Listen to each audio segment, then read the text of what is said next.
live streamed, and those participating in the meeting have given consent to their inclusion. The recording will be available on the City Corporation's YouTube channel following the meeting, and it shall be retained for up to 1 civic year.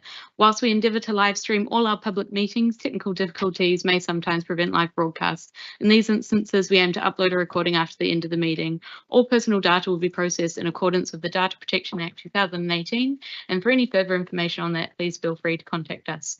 At item 1, we have received apologies from Benjamin Murphy, David Sales, and Berta and Nicholas Monday. Are there any others to be aware of? I think so. Ben's obviously joining us virtually, but has a funeral. David Sales is also got an important business meeting. James Bromley Davis is hoping to join virtually. I don't know if he's on, and Elizabeth Corrin is late because of trains. I think that covers everyone more or less. Anyone got any apologies from anyone else? Yes, Virgil. I could just sort of say before we start, I do think that as we are concerned with the environment, we really must have a look at this. Can we take that? This is why Polly's here. Can we take that after item 3, the minutes, please? We are going to take that, Roger. Thank you. Nicholas, yes. Yeah, also away on business. Anybody else?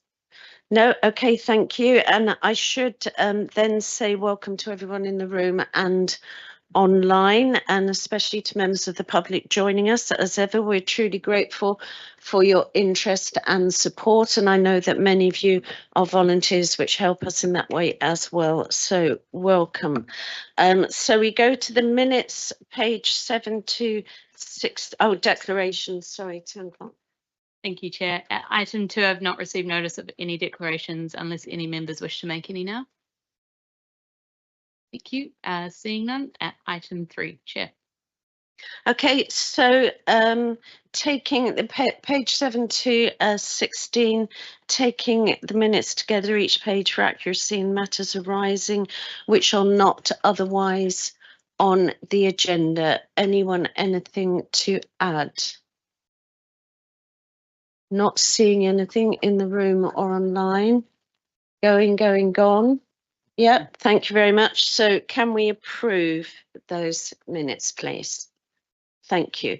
Right, now, before we go on with the main agenda and preempting what Verdra Chapman may ask, you will see that Polly is in the room. Now, for those of you that don't know Polly, Polly is the Assistant Town Clerk.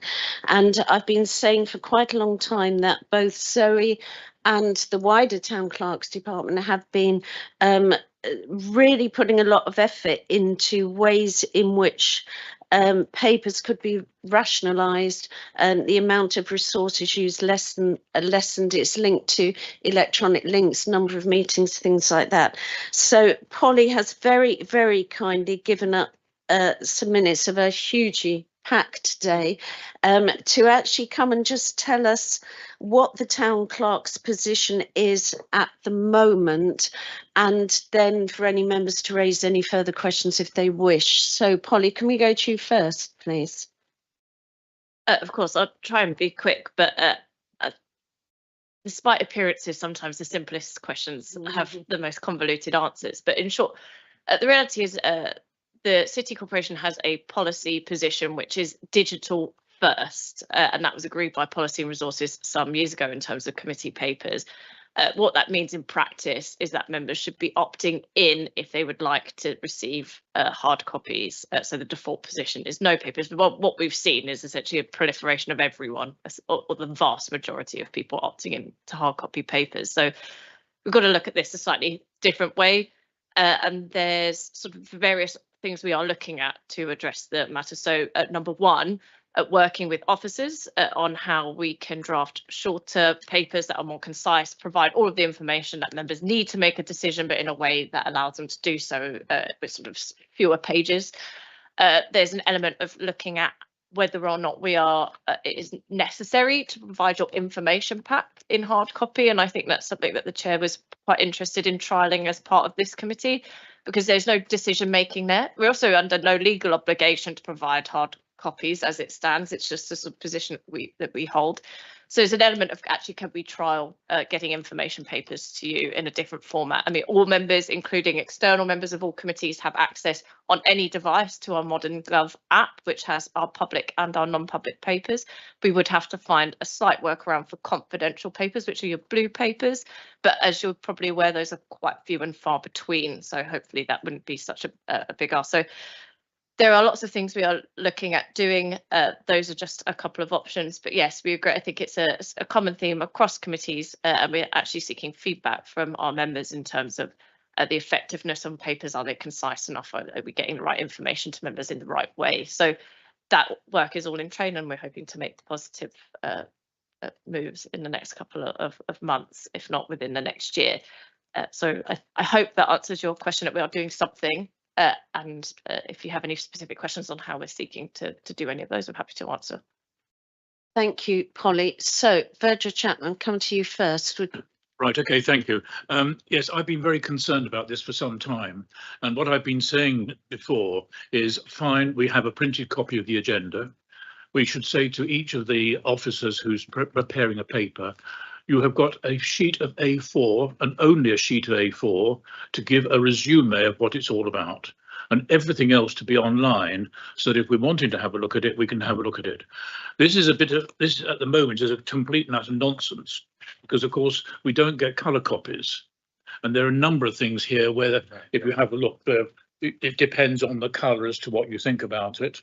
I see that there's a plan actually of for the election, and you can't even work out where the boundaries are and all the rest of it between the things.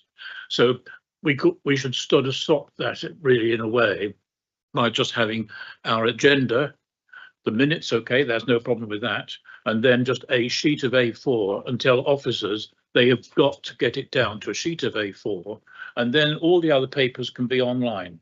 So if we're interested in a particular subject, we can go online, we can download if necessary, print it out and all the rest of it, do everything else we need to do with it. But it doesn't need to be like this, which I think, quite honestly, we're supposed to be worried about the environment. And here I've got, well, best part of a ream of paper, which is fine, but it's not at all. And certainly if there's going to be anything sent, it ought to have colour on it if colour is important. Okay, so as a result, that little lot online, but the other stuff on here.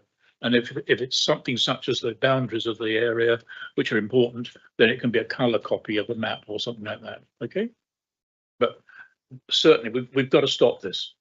Thank you, Virgil. Polly, did you want to come back on that straight away? I think it's as it is, isn't it? No, I think it's really helpful feedback. I don't personally disagree with the approach. It's useful to have different options presented, and actually, if anything, it's prompted me to maybe seek sharing the survey that we've issued to our elected members, to our external members as well, because there's a number on this committee, but actually we have about almost as many external members on our various committees as we do elected members. So actually understanding their position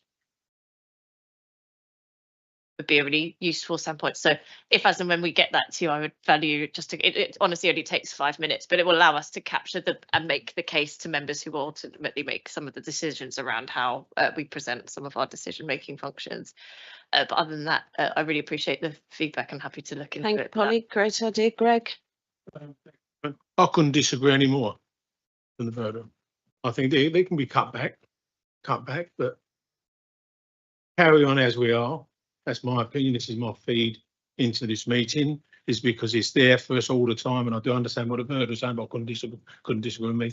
It's the hard backs that I and a lot of other members on other committees agree with as well. So this is my input today. I don't want any change yet, to be cut back, obviously. Perhaps the information pack, no, that might be too much, but the rest stick where we are. Thank you, Greg. Deputy Chair. Thank you, Chairman. I think, you know, we have to remain mindful that we are all responsible for doing what is in the best interest of the charity. And I think, you know, I thank Polly for running this pilot, and for you, Chair, in sort of initiating this piece of work, because I think it's really important. I think one of the things that would be really interesting to track, as the Finance Committee has, is the cost of administration of the committee. I think the Finance Committee, Polly, and you'll tell me if I'm wrong, something like £2.7 million a year is spent on the administration process for the committees. Now, as a collection of charities, we must be mindful of those things, and I think we should try and track the benefits properly as we go through this review process. Polly, shall I come to Philip first and then you can take Philip? Just picking up on Ben's point, as far as I'm aware, all these reports go to the senior leadership team before they're sent out to, there's a 10-minute window for every report to be seen by the SLT, which if you take the finance committee's analysis and then you take the senior leadership team spending 10 minutes on every committee report, that's the word, I may be wrong on it, but the management time on top of the costing that the finance committee have already put in is a staggering number. And thank you, Philip. Can we go to Vincent next, and then Polly can take all the answers in order? Thank you, Chair. My experience is that this is all about the length of the papers. My practice, and I know we all have different ways of approaching the way we work, is when papers are when the pack is sort of under 100 pages, I can pretty much manage that on my iPad or whatever. If it's several hundred pages, it really needs to be in hard copy format. I think it simply becomes unmanageable, even with Modern Gov and other apps.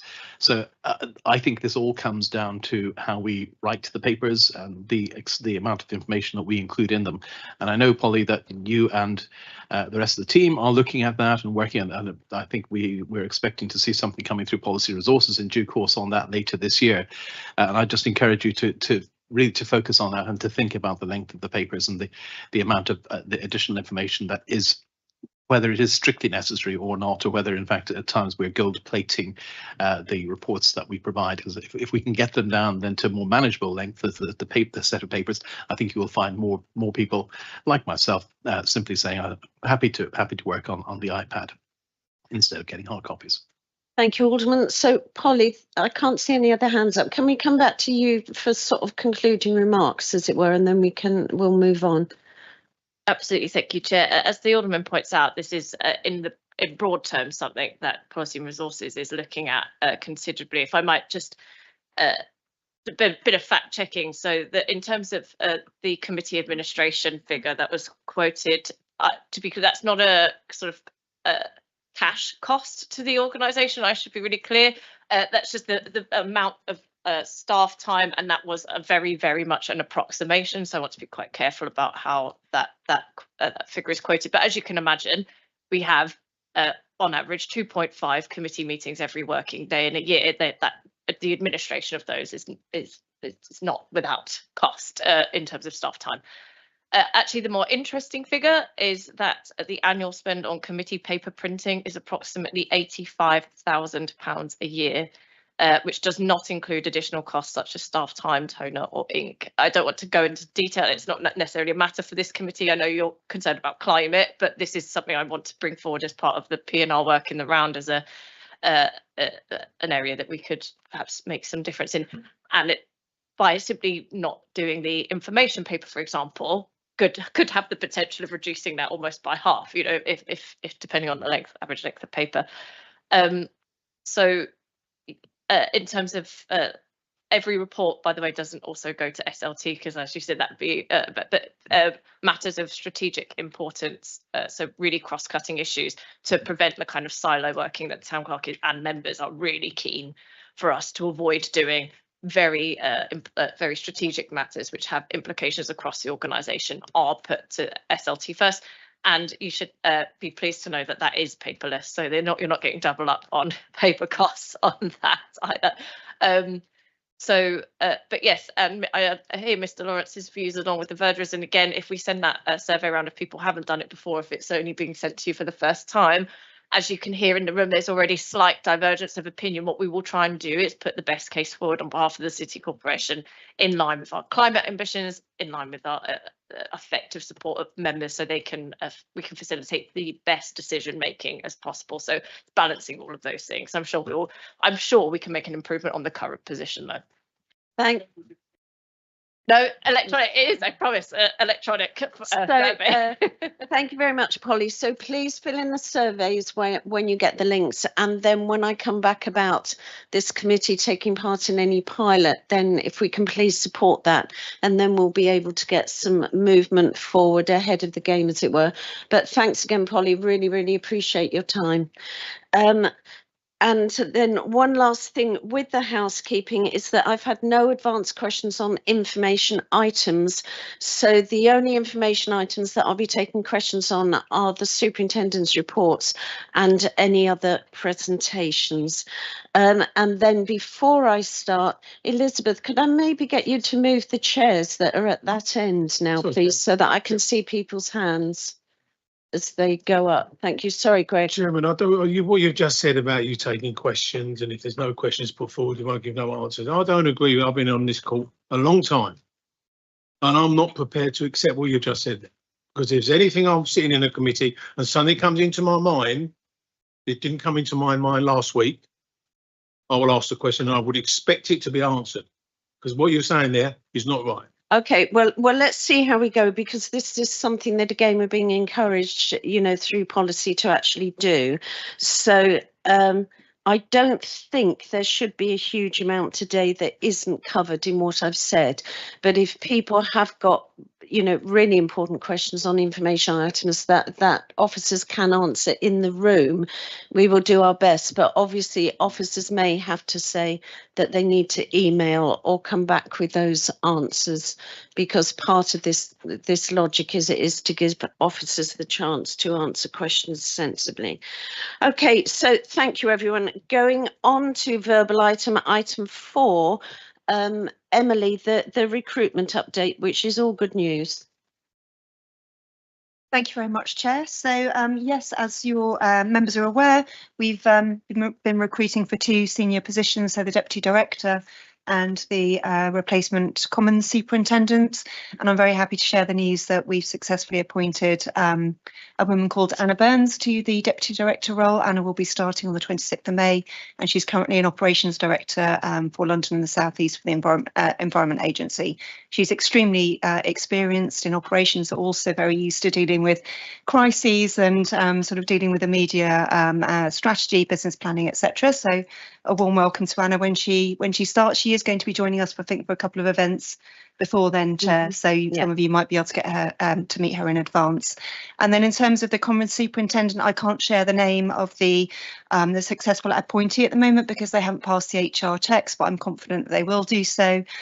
They are a very, very kind of experienced and knowledgeable individual who has worked in senior director level positions for the Royal Parks and Windsor and various other organisations as well. And we are aiming for them to start at the beginning of August. So very good news. I think members were involved in the recruitment for both of those positions, and there was, agreement across the board. And they've also met members of the team as well. So that's it. That's the news. But looking forward to welcoming them both. Thank you. Apologies, this keeps going off. Anyone, any questions on that? Yes, Virgil. I wonder whether once the dust has settled and we've actually got everyone in place, it would be useful as far as Epping Forest is concerned if we did have a sort of like a small sheet which would have their people's names and so on and contact details, because this is important when we're going around the forest. If we need to sort of talk to somebody about a particular issue, that we know who we should be talking to. Okay. We can action that, absolutely. Yeah. Thank you. Thank you very much. Anything else there? No, good. Thank you. Well done and good news. And then into another verbal report, Heinz, who I think will be online. I can't see from here. The landscape recovery and resilience, and then any questions following that. Heinz, nice picture. Chair. So yes, I'm just going to give a top line overview of project progress. So covering the top line objectives, so additional sequestration, protection, and biodiversity increase. So there are numerous sites across which various interventions are being applied, and we'll delve into these in a little bit of detail over the next few slides. This is just to give a top line view how busy and how many sites there are where interventions are being applied. So looking at carbon sequestration additionality, so we've got a target of 210 tons of additional sequestration. We're doing really well. You can see our main contributor on the left is Copthall and Patmos. Then moving, so that's meadow creation. So that's our. We're not seeing any additional slides in the room, Heinz. Oh, right. We're seeing you and a very beautiful picture of, I assume, Copthall, Okay, but we're not seeing any alternative slides. Right, I'll try and share again. Apologies on that. Try again. That's better with there. So, right, let me just go back. So they're the top line. Thank you. And these are the different sites. And can I just say, Heinz, can members have these slides afterwards? Thank you. Okay, and just going through. So this is the cash KPI dashboard that illustrates the individual sites and the sequestration they are complementing or are additional. So looking at and drilling down into meadow creation at Copthall and Patmos. So these are our main contributors towards our 210 ton target. Moving on to reduced amenity mowing, which is the second biggest contributor. We do have a shortfall for Wanstead Flats, and that is a topic we have discussed in detail previously, mainly due to amenity use pressures, football, etc. Moving on to woodland expansion, Hampstead Heath, relatively small amount of 1 ton, so it's really difficult to expand at Hampstead Heath at the moment in terms of woodland expansion. Copthall is still on plan and West Ham Park still on plan. Again, relatively small amounts.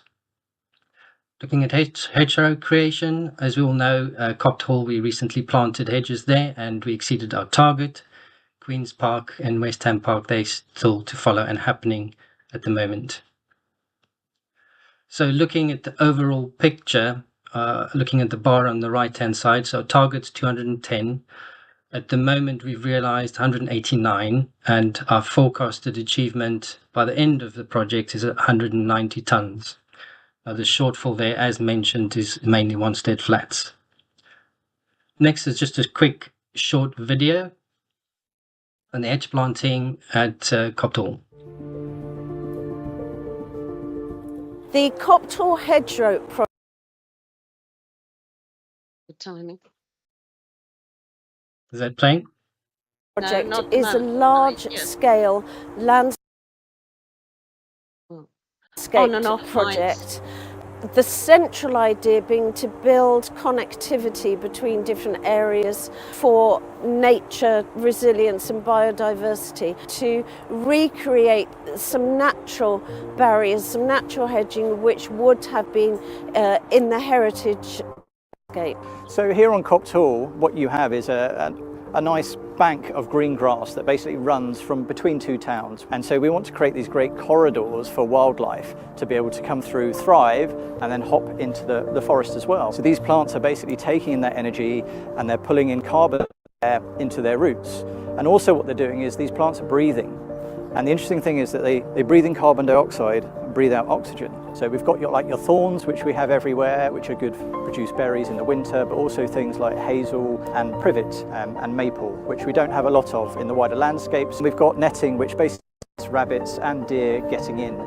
Also, it's a protection against cattle who will also want to munch on it later on. One of the ways that we're helping to keep moisture in the ground is by using wood mulch effectively over the top. And this is mulch that we've taken from the forest, from our own operations. The best place to find out information is to visit the General City of London Corporation website.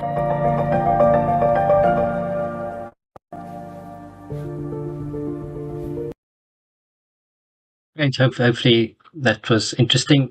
Really well done to the local team and the volunteers for contributing to towards that project. Moving on to baseline protection, again a top line view of all the different sites and the different types of interventions. We'll look at those now. Progress for these is progressing really well. So squirrel surveys almost done. Last season ahead of us this spring. Deer control 3/4 the way through. Tree planting and protection, again, good progress. Wildfire protection measures is mostly done. We've got the wildfire working group now established, monitoring progress. And the last one is natural flood management, where we still got a way to go. Just to look at the details of how those percentages are calculated, I'd like to draw your attention to the bottom right of the screen, where you can see the amount of carbon that's being protected, 1,548, made up of these different interventions. And I'll share these slides around so you can digest the details afterwards. Again, a small short video on the leaky dams. So leaky dams aim to mimic natural dams that you find normally in the environment, like a beaver dam or a fallen tree. The dam slows the flow of water, which allows for the sediment to drop on the bottom of the channel and allows the water to infiltrate into the soil, acting as a reserve for drought periods. We have about 374 leaky dams now being built in Epping Forest. Largely by volunteers. The water that they hold back is something akin to 4 Olympic-sized swimming pools. As always, we are hugely grateful to our volunteers and the local community and all the different organisations that they represent.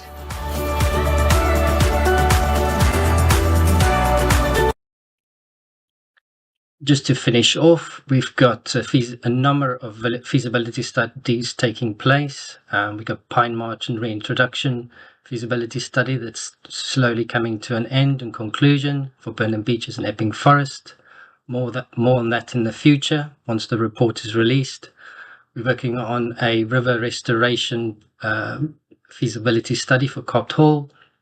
The veteran pollard tree study by UCL is looking at how we manage our pollards and how we can best support them for future sequestration and biodiversity. The squirrel impact survey is happening across Epping Forest, Burnham Beeches this spring. And then lastly, the reassessment of our sequestration across all our open spaces. Thank you. Thank you, Heinz. So really, really good work then. I'm particularly pleased to hear about the link up with UCL and developing relationships with the universities. But any questions from any members in the room or online? No, I don't think so. So well done, Heinz. Thank you very much. Oh, yes, Virgil Chapman. Yes, just to say that I've been approached by a young lady who's doing her degree in Wales, and what she's wanting to do is to set up cameras all around my land to capture the thing, and then she's doing exactly the same in a field or an area in Wales to be able to compare the two. That's part of her thesis, to sort of show the amount of difference there is between the two. Interesting. So it'd be interesting to have the results of that back to us rather than just you, if we can. So I think that's going to be a really building area for us. So thank you again, Heinz. Going on to item 6, which is the statutory biodiversity report. This is for information, page 3 to 98 in the information packs. This goes to 6 committees. You'll see it goes to Port Health and Planning for decision, but to us for information. Moving on there. Right, thank you. So then moving on to Burnham Beeches, and Jules will put the Burnham Beeches and Commons slide up to show that we're moving into a different part of the meeting. And very happy today to have with us, I think you all know everybody, but I'm going to ask them to wave their hands anyway. So we've got Martin, the head ranger at Burnham Beeches. Thank you, Martin. Andy, who's the head ranger at Ashstead. And then we should have Tom Oliver, the conservation officer and ecologist online. Yes. Oh, is he here? Bottom left. No, bottom left, right, I can't see. So hello, Tom, thank you very much. And do we have Alan online? Yeah, I know Alan was elsewhere. Right, so good. So Martin, over to you. Yeah, it's me, Chairman. Sorry, Andy. Ashton Common. Our habitat management work finishes in February, middle of February. Key amongst that is the work on the ancient oak pollards. Here you can see some that have had halo release. They haven't been worked on, there hasn't been aerial work on the trees themselves as previously reported because of drought stress during the summer. But they've all been halo released now, about 50 trees in that compartment. Next one. Here we have some volunteers and staff working to manage scrub, and they've also been working on fire breaks and residential boundaries, and increasing part of our work to try and make the common more resilient to fire. We're doing more work on the residential boundaries and increasing the fire break network. Volunteers contributed 794 hours during this period. And we also had some groups from the Scouts and the Beaver Scouts doing some work with us as well during this time. Here we can see the senior ranger creating a new pollard. We have a fairly modest target of creating 10 new pollards each year. But by the end of the management plan, that will give us 100, which will all, of course, have to be looked after into the future. Here we have a student from Cardiff University there undertaking a study into the veteranized oaks. We're part of an international study looking at the effectiveness of veterinization. Here you can see a tree that's had horse damage mimicked, so that flat face that's been cut into the oak there mimics damage by horses. And they're looking for fungi, the fungi that are associated now with these trees.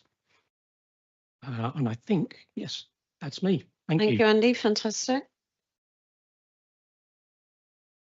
Martin. Okay, moving on to Burnham Beeches and Stoke Common then. Next slide, please, Jules.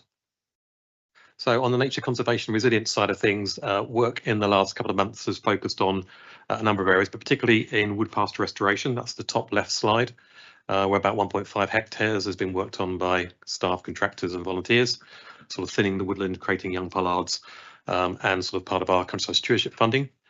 We've also been doing a lot of work on basic scrub management, particularly at Stoke Common, where about 1.5 hectares of scrub has been managed by the volunteers predominantly in the period. And also looking at fire breaks there, and as always starting our fire planning quite early because heathlands generally have a risk earlier in the year than some other sites. And the middle side there is of a robo-mulcher we're using along a fire break close to Vine Road at Stoke Common to manage scrub in sort of quite an effective, quick way on the edge of the fire break, but pretty low ground pressure as well. And then the furthest right picture, sorry, on that last one is young pollards being cut. We cut 100 this year in cycle, and 30 new ones as well have been created. So about 1,500 to 1,600 young pollards now on the site. Next slide, please. We've also, as part of the carbon project, been propping a couple of ancient pollards. The plan basically is to try and keep them alive as long as possible, to keep that carbon that's in the tree that might be vulnerable to falling over standing for as long as possible. Next slide, please. And then community engagement wise, we've also had about 790 hours of volunteer effort in the period. The usual sort of things of lots of habitat works, but also admin support and handyman. And we have started a new young junior rangers setup that started in February, so monthly meetings along with our regular weekend volunteer tasks, which is the group there you can see, the guy with a particularly impressive beard in the middle as well. And we've also relaunched our Eyes and Ears volunteers this year, so this is basically encouraging anybody using the site can download information, pick up a card from us and report issues that we may be interested in and want to know about. The eco volunteers have been doing work on wildlife trees, making sure that the staff know about trees that are interesting, that may not be veterans, but may have interesting features on them, and just seeing the distribution across the site. Next slide, please. And then community access and recreation, so about 7 events, just over 100 participants over the period, including volunteer-led health walks every month. The Slayer, the people on the road there, is a walk that went off the beaches into Slough to encourage local residents to explore their local areas and green spaces close to them that aren't Burnham beaches. We had engagement week throughout half term, where the whole staff, including the 2 engagement rangers, were out every day of the week to try and engage with as many people as possible about the importance of Burnham beaches and how visiting it in a positive way. And then a little bird box event as well at the end there. And then last slide is learning heritage side of things. We've had a number of school visits, including this one from a local Caldicott school right on our boundary, coming to look at and learn a bit more about World War II and the role of the beaches in that. We also work with the Farnham Common schools in relation to water and water cycles and the importance of that. And on the heritage side of things, we've also been working on Seven Ways Play in Hillfort as part of the wood pasture restoration, where we'll be having to do very sensitive thinning of trees there, section felling and lowering individual bits onto crash mats, and no vehicles allowed on the site at all. So quite some sensitive work on that area. And that's it really. Fantastic. Thank you, Martin. And Tom, can we go to you and then we'll take questions afterwards? Thank you very much, Chair. So for those who don't know me, my name is Tom Oliver and I'm the Conservation Ranger for the West Wickham and Coulson Commons. So I'll be explaining a little bit about what we've been doing this last season. So next slide, please. So it's been quite a busy season with the Rangers been carrying out a variety of different winter work projects from our programme, and that's mainly included quite a lot of chalk grassland scrub removal, hazel, sweet chestnut coppicing, holly removal, and various projects to improve woodland diversity. We've also been coppicing and doing some hedge laying. So we've laid about 150 metres of a traditional hedge in the South of England style, utilising coppiced hazel from various sites, including Ashted Common as well. We've also been working a lot with producing new skylark plots, which have been a success over the last couple of years. So we now have 2 temporary plots, which are both installed at Farthing Downs and Riddlesdown to provide safe breeding areas and limit the amount of disturbance for basically skylarks from people and dogs and other predators. Mainly that work's been supported through a 2-year City of London grant via the Downlands Partnership, and we've been able to acquire quite a lot of equipment, including solar panels, batteries, and stock-proof netting as well. The entire Ranger team also received recent training in the use of a new fire fogging unit, which was provided by a specialist contractor who deals with emergency response with fires. So that's particularly important for the heathland habitat, which will be useful this summer over at West Wickham Common. Next slide, please. We've also been busy during the winter months with our overwintering Sussex cattle. We've just finished calving for the season, so we've had 14 brand new Sussex calves. But during that time, we've also had quite a lot of livestock out on site doing a programme of winter grazing, and we've been able to use the no fence technology to graze up to about 12.5 acres of recently restored chalk grassland. We've also had quite a few events during this time, so we've had about 9 events, but the largest was our Meet the Calves event, which was held just last week, and we had over 300 people attend. And this is a big project which engages all the local residents about our conservation grazing programme. A lot of the activities and displays that we had here were particularly designed for families and young people, helping to build awareness and support for the work that we do. But also volunteers from the Kennedy Revival Project have delivered a series of public talks, including 2 sessions at local primary schools, sharing a bit about the history of RAF Kennelly and connecting people with that heritage. And last slide, please. So lastly, we've been carrying out a few surveys during the winter months and start of spring. So amphibian surveys have been done across all of the wetland habitat on Coulson Common, Kennelly Common and Spring Park. And early results from this has shown really quite nice numbers of breeding common frogs, toads and smooth newts in ponds that were only created in 2023 and 24. And lastly, we've been surveying for brown hairstreak, and it's been a bumper year for that particularly rare butterfly. We included 1 count and translocation of nearly 200 brown hairstreak eggs, which was from a single hedgerow at Spring Park. And that is it from me. Brilliant, Tom. Really fascinating. Thank you. And I think across all of our common sites, a huge thank you to the volunteers that have put in extraordinary hours over the winter season, but also a huge thank you to the team who've done all this. And I've seen their worksheets for the past few months, absolutely phenomenal without a superintendent. So I think they really deserve our thanks for not just keeping work going, but for keeping pushing forward. Does anyone have any questions, please? Virgil Chapman. Yeah, sorry about that. The first thing is the pollards. The reason we've got pollards is nothing to do with conservation or anything else like that. It's to do with history. The commoners were able to go into the forest and they were able to pollard the trees for the trees for the wood. And it does concern me a little bit that we're not actually recycling enough of the wood that we cut down. And quite honestly, we really ought to be actually getting some money for that and doing that as part of it. Oh, no, that's interesting. If we just pick up that comment first, Martin, do you want to just say quickly how that was tried and it just wasn't economically viable? I think every site is slightly different in terms of what material you can produce and the type of and sort of how spread out it is. And I know at Burnham we certainly suffered in terms of sort of the quality of the wood coming off to be of use to anything other than, you know, very basic uses that perhaps firewood may be, and also the fact it's quite spread out, and therefore, you know, the impact of actually going and getting the timber and moving it out sort of outweighs the value of fire. But it's always something we talked about. It's something within the management plan now we're still exploring, and we're hopeful that the Young Pollard programme, as it develops, because we're cutting batches of trees in the same area, that might provide opportunities in the future to look at that again. So it's still always on our radar, but currently it's not proved particularly economic to think about with the older trees at the minute at the Burnham Beeches. Yeah. The other point, your microphone's gone off, Michael. The other point was that last slide which showed the pond. It would be helpful actually if we did actually look at our ponds on all the sites, because that really is very important, the work that was done there and the effect it's had and so on.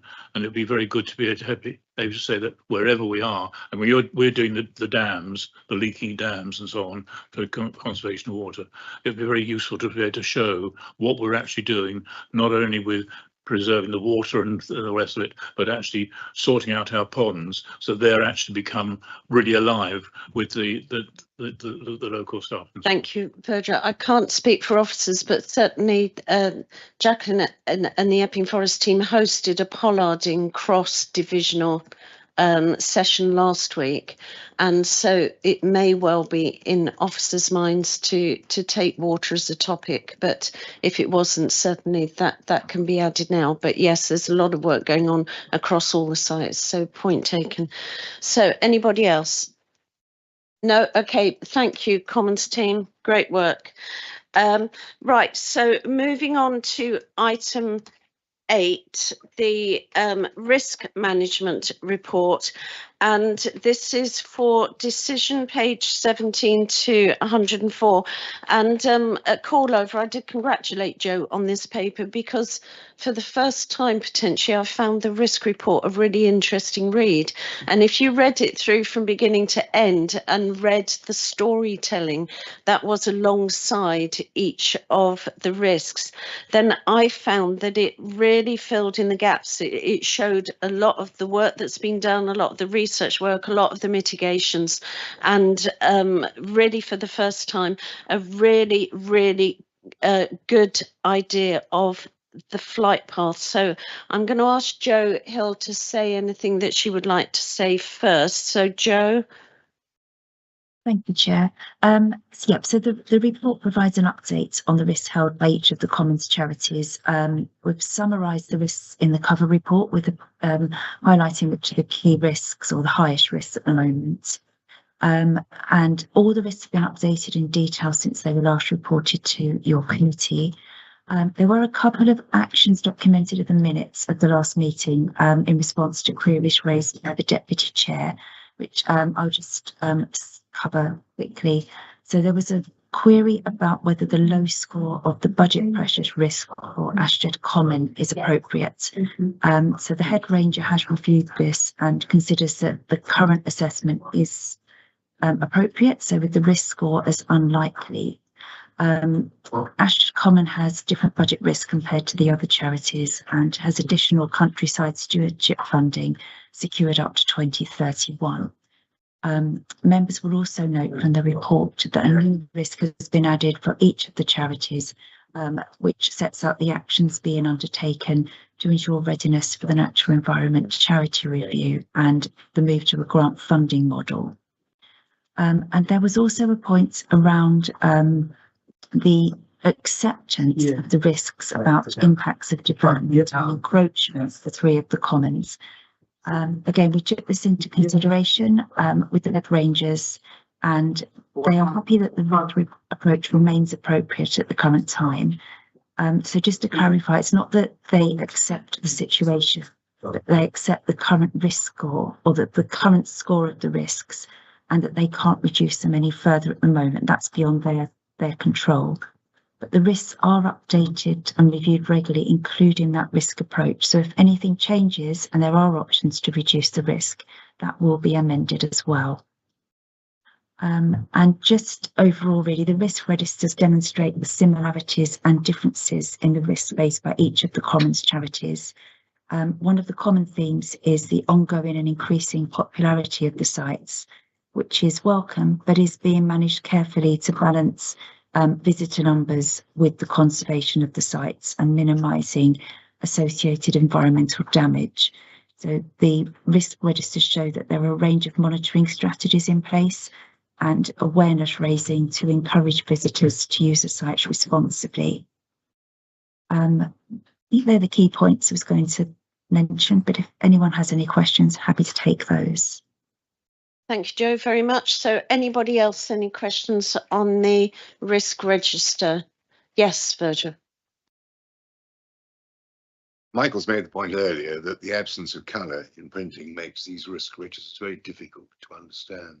They ought to be immediately evident when you look at the colours. We don't have them. I wonder whether if we can't afford to do colour printing, and that may well be right, can we find some other way of describing these boxes so they actually give some relevance to the picture that they show? It's very difficult to make sense of. And that indeed, William, is on Zoe Polly's town clerk's list to have a look at. In the interim, we need to rely on the electronic, which obviously gives colour.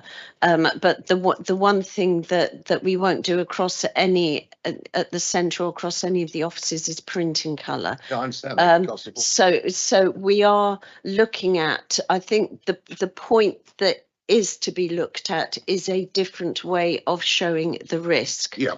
And so point taken there, and that's something that officers are going to be working. Yes. If something has meaning, it's perfectly possible for that meaning to be differently explained. Yes. Yeah. And I think that's one of the reasons why I wanted to be right at the front of the pilot, because Joe's done some fantastic work here. And I think that's a key thing in terms of moving forward. Virgil. Yes, can I say well done to her on the production of the first 2 pages, which actually sets out the scene very clearly.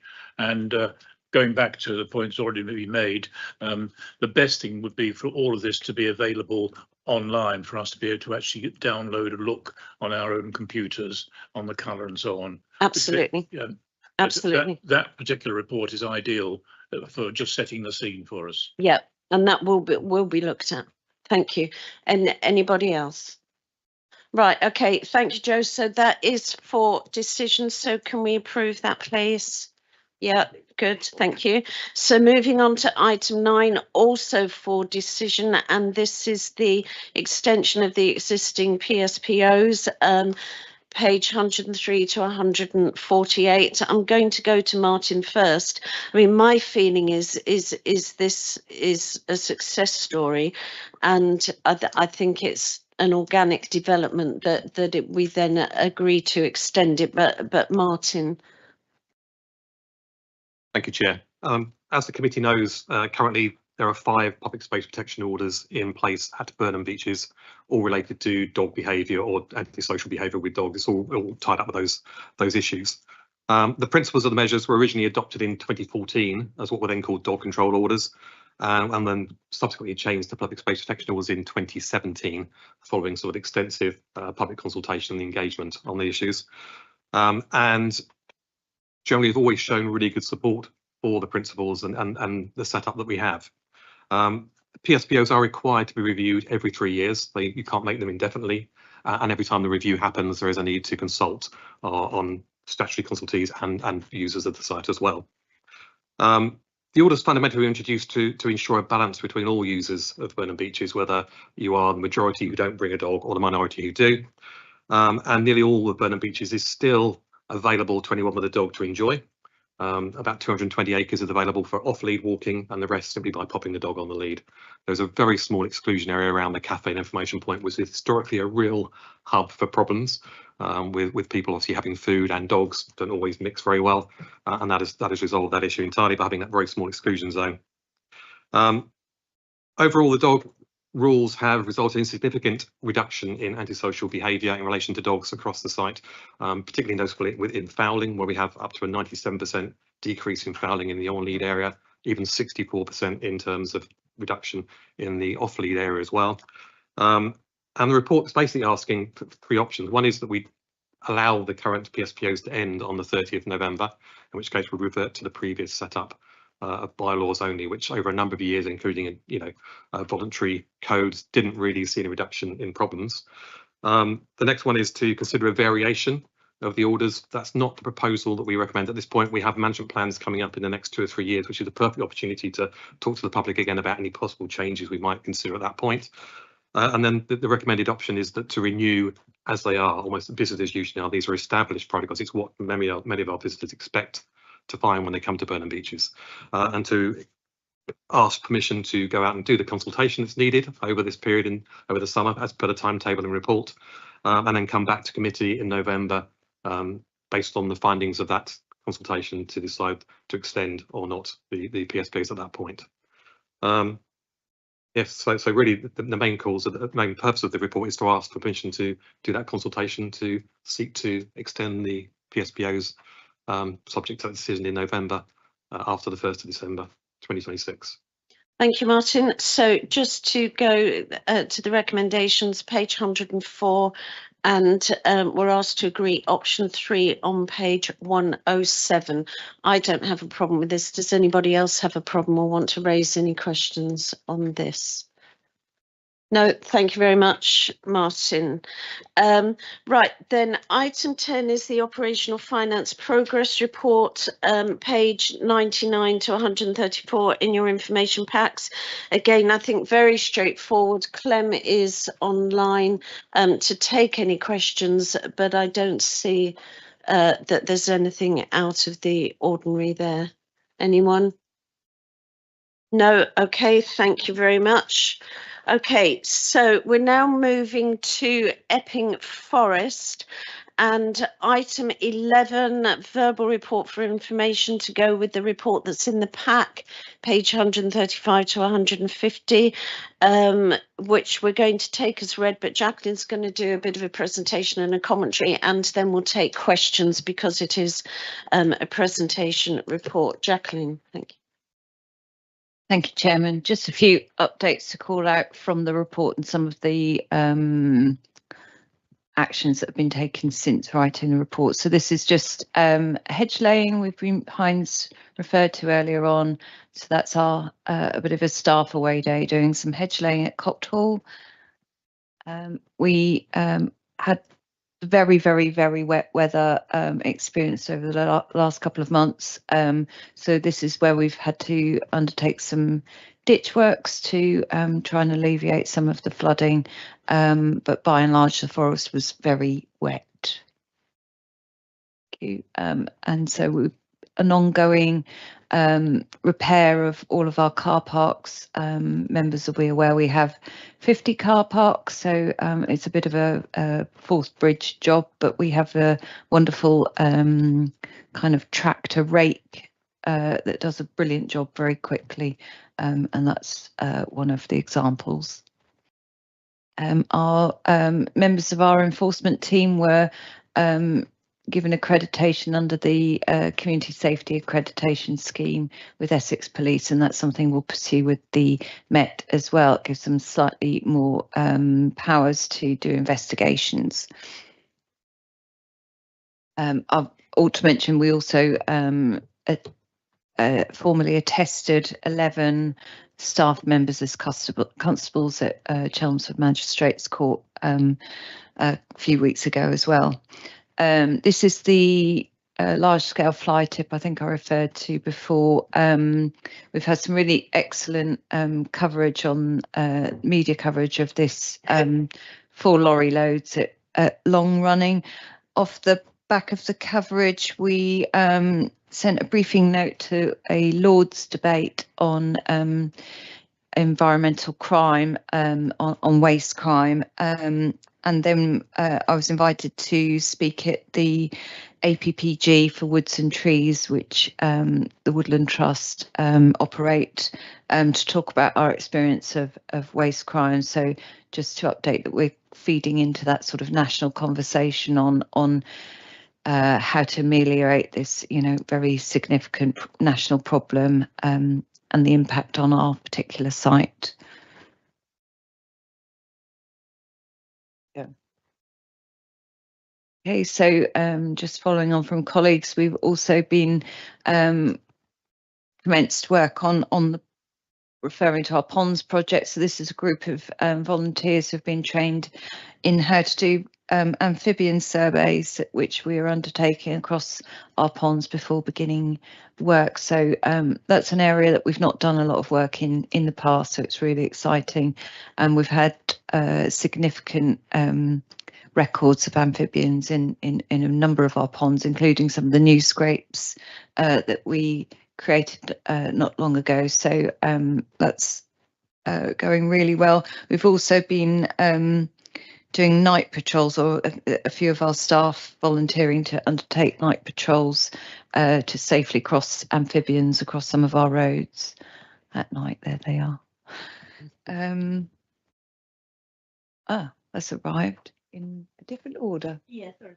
Okay, so look forward to this. You should be printed, I think, this week. I think it's just wasn't quite hot off the press enough, but this is our first annual guide for visitors. So this is a kind of guide that you would pick up if you were visiting a national park, or sort of like a Broads Authority do them.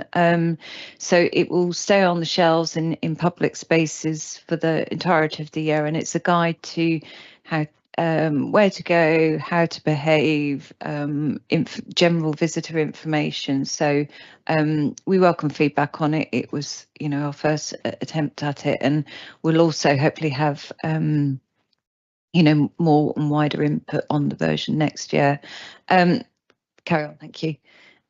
So we've had our colleagues and surveyors have organised works to the temples. That's had a full redecoration, refurbishment of the exterior. Looks wildly better.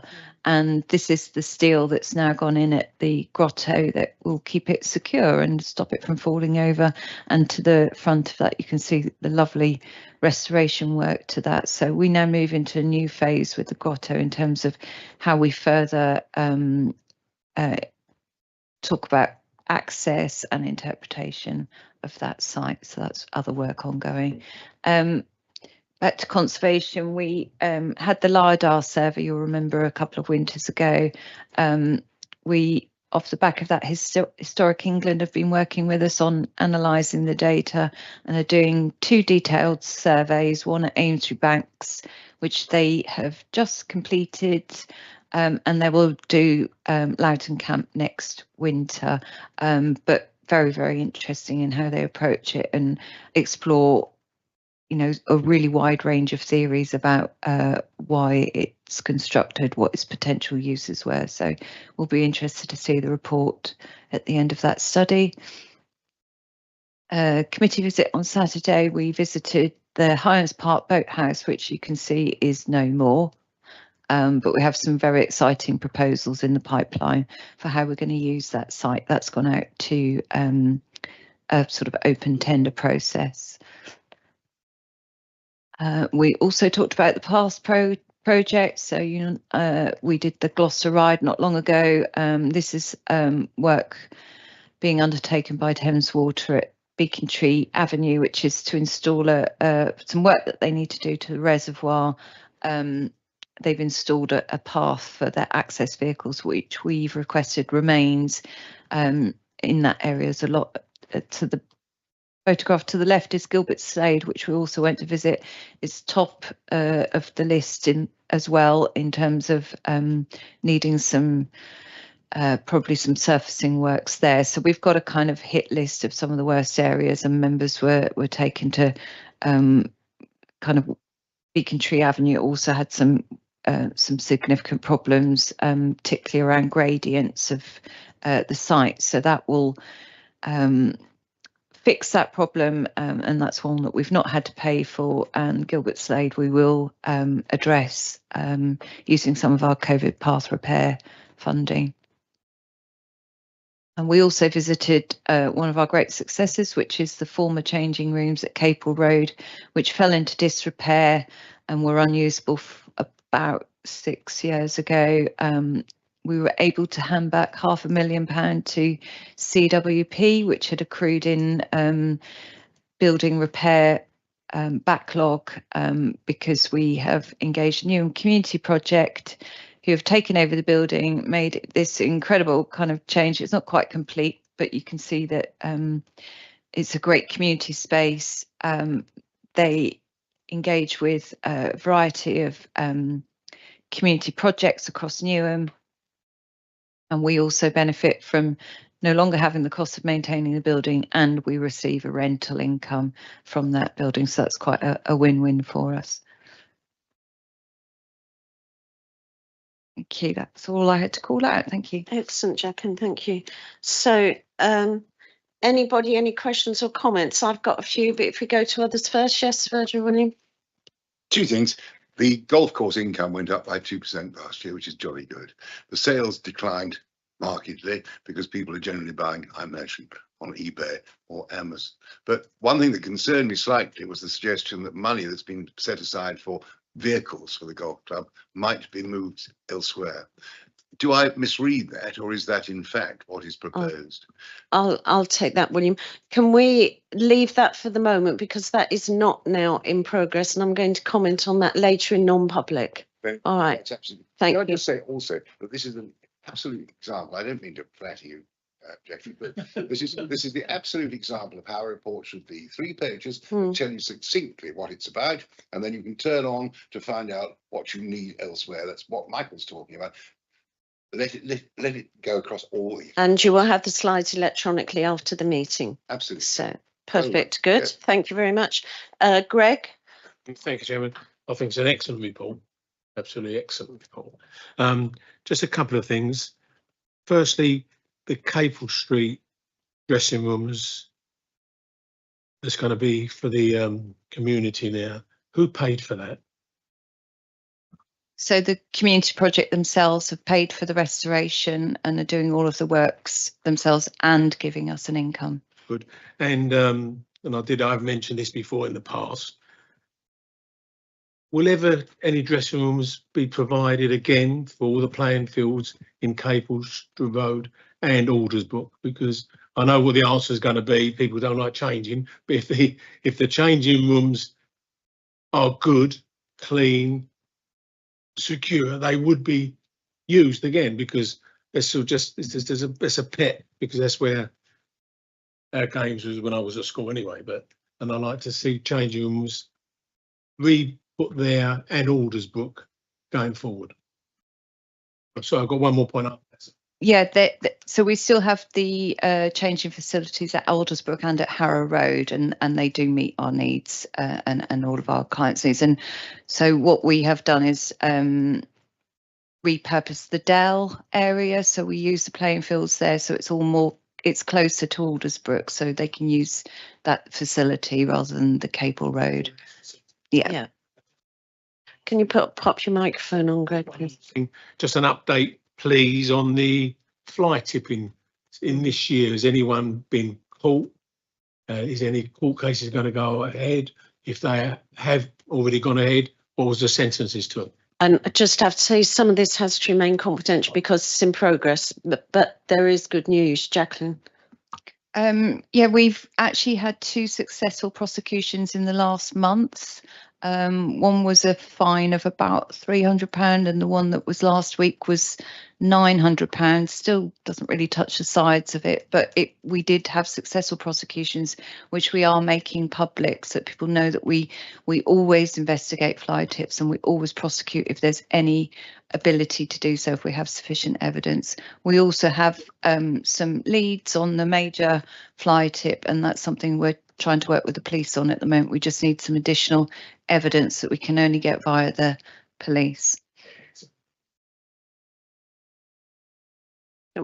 Is there any way we can get these fines up to £5,000, for example, 10 grand? And because the fines and we have had success is good, but the £300 fines or whatever, they give you that doesn't touch the sides. Is there any way we can put forward suggestions? I don't know, but Chairman, you may know better than to make so it really hurts the people in the public media. So I alluded in my presentation to going to the all-party parliamentary group, having these sorts of discussions, and we're writing briefings to Lords and to the members of Parliament that are discussing waste crime to precisely indicate that we feel that the fines are not sufficient deterrent. They're basically a business expense. So that's something that I'll look to my legal colleagues in the room as to how we influence the sentencing. And just a reminder, we're in public sessions, so we want to get across the message that we are really doing things on this. But at the moment, working through how we're going to do it. Go to Elizabeth next, and then George. Microphone. They keep going on and off, so. Thank you, Chair. Just very quickly on the guide, it looks great. I just wonder, are we permitted to put something like a small box, just right-hand corner, saying, thinking of leaving us a legacy, that sort of thing, where, you know, it might generate some income? There's quite a big section on how to donate in the guide. Yeah. Good question. And when the guide is out next week, if people can, you know, populate their various communities electronically, that would be really excellent, and also pick up hard copies from the visitor centre and so on to make sure that we spread the word. Then it will be very interesting to get members' feedback on what's really good, like legacy giving, for example, in there, but where the gaps might be. Philip, I think, and then Vincent. Oh, all right. Go to Vincent first. If I may, just on the guide, is it free, or are we just handing it out free? And have we considered or looked at the options for sponsorship of the guide? Yes, Jack. Thank you. Yes, it's free, and yes, we would like sponsors in future years, but we used some of our underspend this year to make it happen and to have a product that we can sell effectively next year. And what we're hoping by this time next year is that we have more clear targeting between who we hit once for larger items and who, particularly locally, might consider sponsoring something like this for 3 or 4 years at a time, something like that. So all to be fed in. Philip. I was just looking, I think the maximum fine now for fly tipping is up to 50 grand. And I think also 5 years in prison. So when we're populating the information about the cases we've won, it might be quite useful to put that in the detail when it goes out in the press, or ideally in the press, because then people hopefully will realise that you know, to get somebody locked up for 5 years, they'll probably spend half a week in prison, but I mean, at least the threat is there. Because I think we're spending £300,000 or £400,000 a year clearing up other people's unhelpful deliveries. Nearly £700,000 a year, yeah. But I think the answer, I don't want to answer for Jacqueline, but I think the answer is that this all-party group that Jacqueline's now working with, and this foothold that we have at that level, is, I think, going to bear fruit. And obviously, we want to do things together with others so that we don't, you know, push problems either around the forest to another exit on the M25, for example, or to other groups and authorities. I think, George. Thank you, Chairman. Yeah, to endorse what Philip Woodhouse has just said, and also we've spoken about this on a number of occasions, and that is involving the local judiciary. And I think we have members of this committee who are very, very well connected within that arena, and we should, if possible, get them to witness firsthand the effects of not just photograph, but just site visits, etc. That's just to hammer home that point, but also along with Philip's suggestion about making public the amount of fines, and that we will, as a local authority, make sure that we use the full force of the law to get these people convicted. Thank you, Chair. I think it's another point for the superintendent to take on, who is really working quite hard at this with her officers at the moment. But yes, another point to add. William. I was concerned about this 5 years ago when we first looked at it, and I was able to use the connections that I still had to speak to the clerks, to the justices. The difficulty, it's very difficult to actually persuade magistrates to think your way, because of course everyone who prosecutes, the RSPCA, the post office, everyone like that would like to see the people who commit offences against them more robustly punished. And I came almost to a dead stop, because having thought about it, having spoken to one or two, it was quite clear there wasn't much of an appetite for it. I still think it would be no bad thing to invite the clerks to our local benches. There are a few of them now, because they're shrinking all the time. The clerks at local benches just to come for a drink, a look, an information progress, see whether they've got any interest in involving the magistrates. But it's very, very difficult to get it done in a way that isn't, in fact, offensive to those who are concerned about the absolute independence of the court. Another very good point to be taken into account.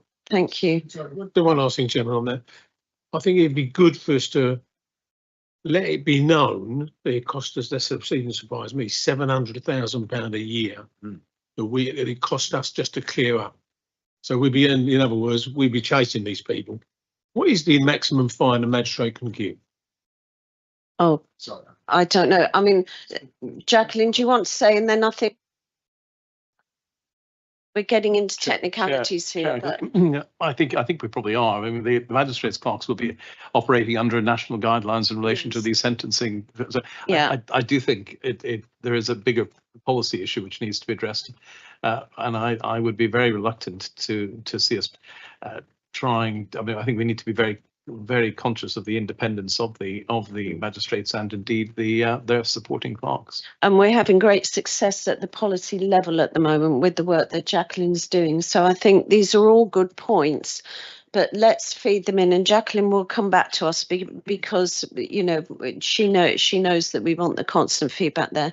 So this is for information. So I am going to move on, but just I think now's the appropriate time to thank the superintendent and the hugely professional team and all our volunteers for all the work that they do. And something like the fly tipping, for example, took key staff for a whole weekend and then the rest of that week to be really committed and out on site.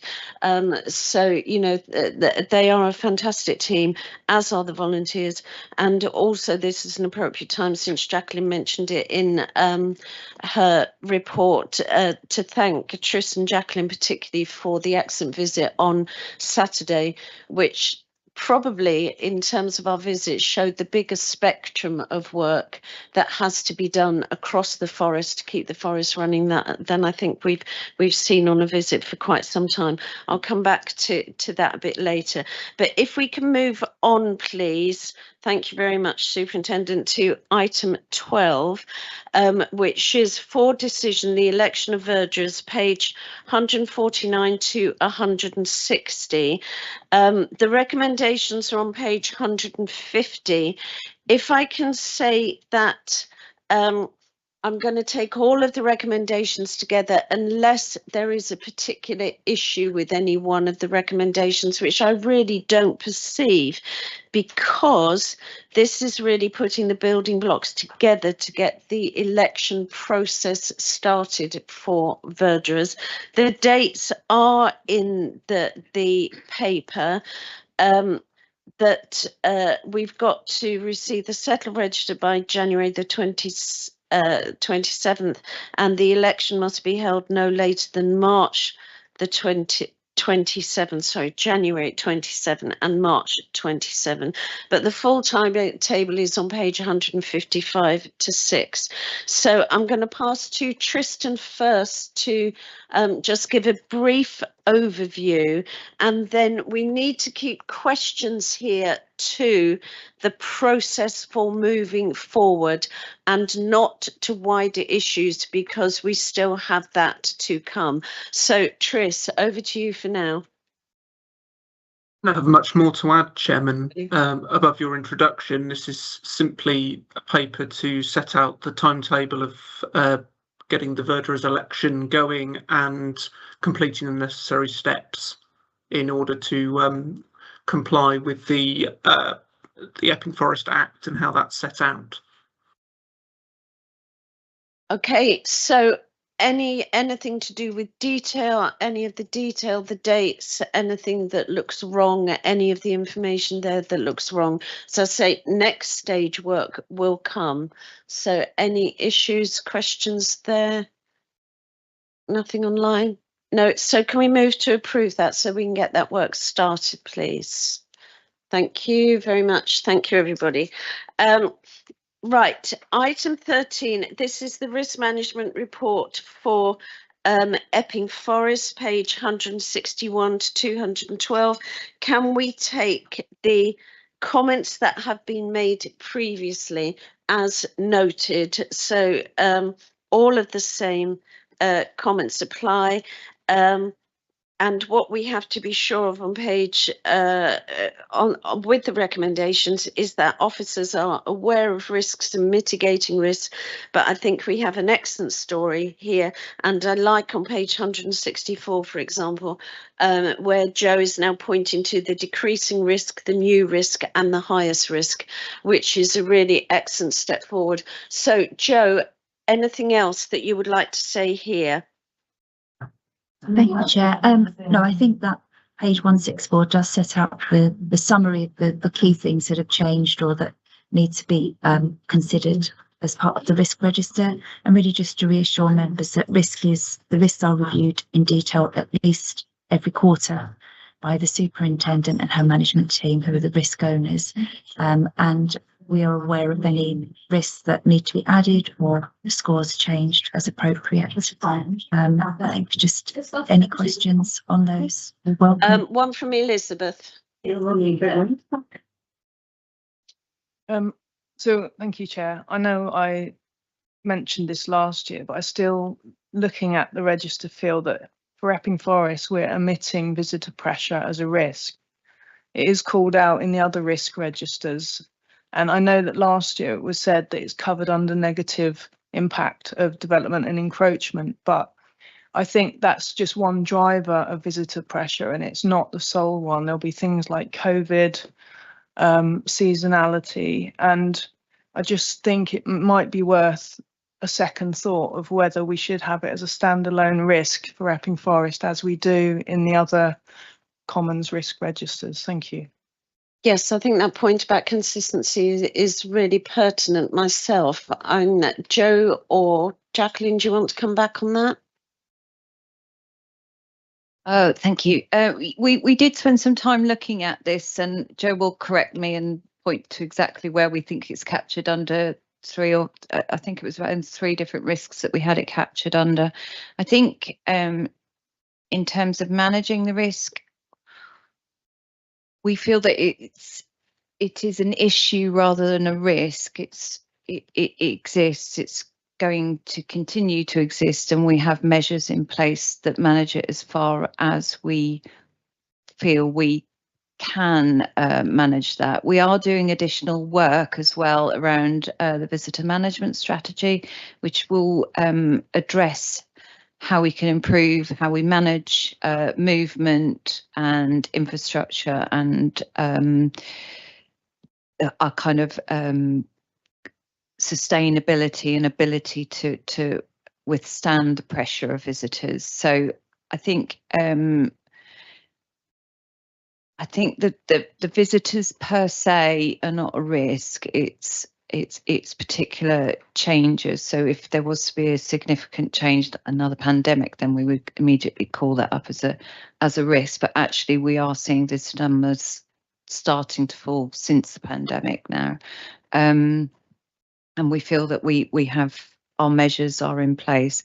I think we looked, Joe might remind me better, we looked at recreational impact as a pressure, haven't we? Which is, it's more about how people behave, and there may be some increasing pressures. And 1 week, for example, we might choose to talk about that seems to be growing is the difference between electric bikes and the crossover between an electric bike and a motorised bike, and that seems to be increasing in use really quite recently. So that would be the sort of thing that we might choose to drill down on as an increasing risk, rather than just visitors per se.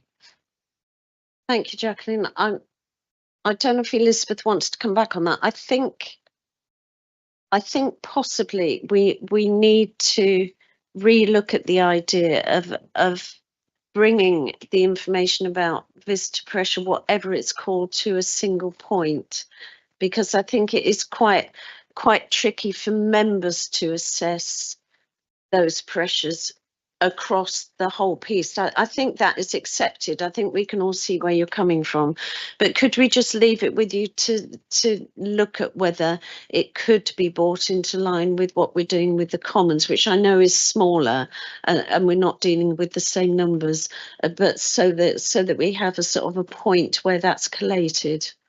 I think it would be, we're in the last stages of producing the visitor management strategy, which will come to committee fairly shortly for consultation and approval. And then that's sort of our attempt at bringing all of these issues together and how it's very, very varied across such a huge landscape, so that one size doesn't fit all, really. Yeah, and then I think the question would be the impact work that was going to go along with that. But Elizabeth, do you want to close that up? Yeah, so it's obvious from what you're saying that there are very good mitigations and it is thought of as a risk. I suppose my point would be the risk register is the framework through which we monitor and consider risk, and because it's not brought out as a risk here, it's spread. It's not so easy from that perspective within the framework to monitor it, which is why I would be for putting it in the framework, albeit it might just be shuffling into that what you're already doing effectively. Thank you. So I think we can, if we leave that with Jacqueline, when we've got the visitor management strategy, then I think looking at how that is all evaluated then links into a single point of risk as well. And I think that's a very valuable point. So given that, is everyone happy to approve that? Yes, can't see any questions. Good. Thank you very much. And thank you again, Joe and Jacqueline. So going on to item 4, again here, the Epping Forest Conservation and Land Management Work Programme for decision, page 213 to 218. And essentially, this is supporting the moving forward of work plans. So again, I don't see any great issue with it, but Tanith, I believe you're online. Do you want to say anything else? No, it's just a high-level work programme for 26-27, covering the ARB team, the conservation team, the grazing and grasslands and the sports team. Just a quick summary that it basically picks up on what was routinely presented to committee prior to 2021. So it consolidates business as usual, but also some project activities covering things like countryside stewardship scheme, Forest 1 and Forest 2. As well as other projects that are coming through under ecological monitoring, but it's nothing entirely new, and we provided a number of appendices breaking that down into each of the different teams. Thank you, Tanith. And again, I think really, in essence, this is at the core of what we do, why we exist, in a sense. So I can't see there'd be any disagreement with it. Anybody? No, so can we approve please. Thank you very much. Right, item 15, operational finance progress report, again for information page in the information pack, page 151 to 166. And again, I mean, Clem is here. My outstanding feeling here is that the team have done quite extraordinary things in the circumstances of the tight financial times, quite extraordinary, really. But Clem, was there anything else that you wanted to draw attention to? Nothing in particular, Chair. This is just the quarterly update on the revenue and capital budgets, debt arrears and charity reserve funds for the Epping Forest charity to the end of December 2025. Excellent. So anybody, any comment on that? Okay, good. Thank you very much. Going on to item 16 in the information pack, page 167 to 174. Now, I have got a few points about this. This looks like a long sort of quite substantial block, and it is, and it's intentional because of members' queries about what they can join in with. If I can just remind people that we have a change of rules with the remembrances into moving forward in terms of the budget allocation for visits, which basically is that the charity has to cover them themselves. So we're looking at other ways of trying to maximise member experience in the forest, just as we are with the commons. And so I've put everything down in that block of pages, in that 4, 5, 6, 7 pages, that members may like to do if they want to. So please don't just file it, have a look, and if they, for example, anyone can join any of the member oversight groups. We're looking at a different way of moving forward with DMOG, but apart from that, all of the other member site groups are open to people to join. I would strongly recommend, if people want to be on the inner track with the 150th celebrations, then the kick-off for that at Parliament, 19th of May, please note in your diaries. The invitations are getting, doing the final checks as we speak. That's to celebrate the stages of the Epping Forest Act, the 1878 Act. But you can join any of the member oversight groups. We've got the Commons Landscape and Resilience one this afternoon, but also any of the engagement and volunteer events. I really can't stress enough how thrilled people are when you turn up, even if we're blown, windswept and muddy, as seems to be the case a lot of the time. But please do that, and just contact the team, Juliana or Eve or Becky or somebody that you would like to join in, and that's all that you need to do. There is a huge amount going on. The Saturday visit was excellent, we've already said that, but we will have to keep Saturday visits for really key points that are relevant to what we do at the following meetings rather than more general meetings. So that's it really for that. Anyone, any questions with that? It is for information, but I think it's fairly self-explanatory, but please take us up on that. I've had no public questions in advance and no any other business in advance. Anybody got anything else here? So we'll go, before we go for the exclusion of the public, can I just thank the public for listening?